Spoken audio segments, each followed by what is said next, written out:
23,000 preventable deaths in England alone, one of the damning conclusions from the COVID inquiry. All four governments across the UK were found to have ignored clear warning signs. Overall, the response was too little, too late. Also tonight. Evening News with Lucrezia Millarini.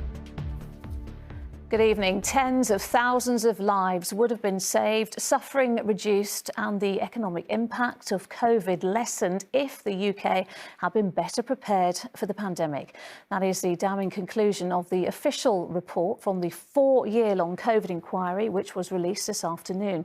Baroness Hallett said the response was too little, too late, highlighting chaos at the heart of government and a failure to take the virus seriously in the first wave.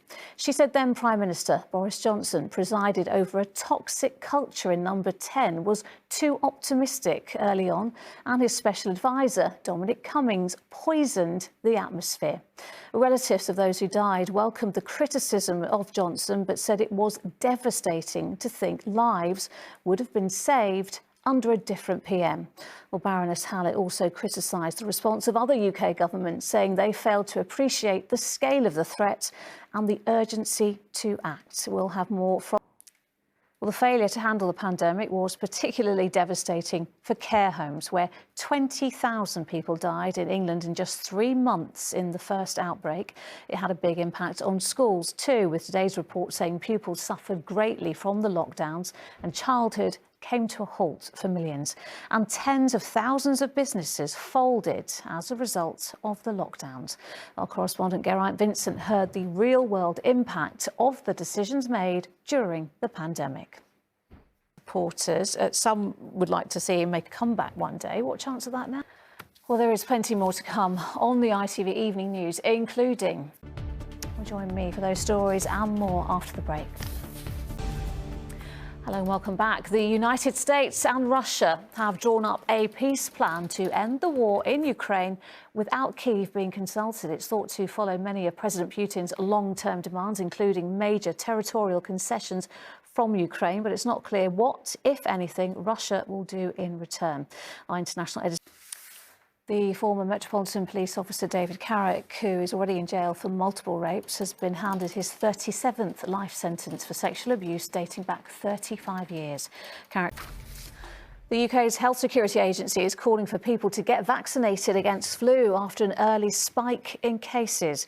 These lines show how flu cases have risen over recent winters. Add on this year's data and you can see a rapid rise early in the season. It's thought to be the result of H3N2, a new strain of the influenza virus, which, like previous ones, causes symptoms like high temperature, an aching body and exhaustion. Well, some cases result in hospitalisation, putting yet more pressure on the NHS. Well, Philip Symes spent the day with staff and patients at one hospital to see how they're coping.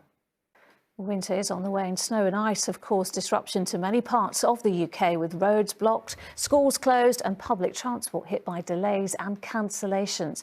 An amber warning, the second highest, is in place until 9 p.m. tonight for snow in North Yorkshire. The Met Office is warning of significant snowfall and the possibility of communities being cut off.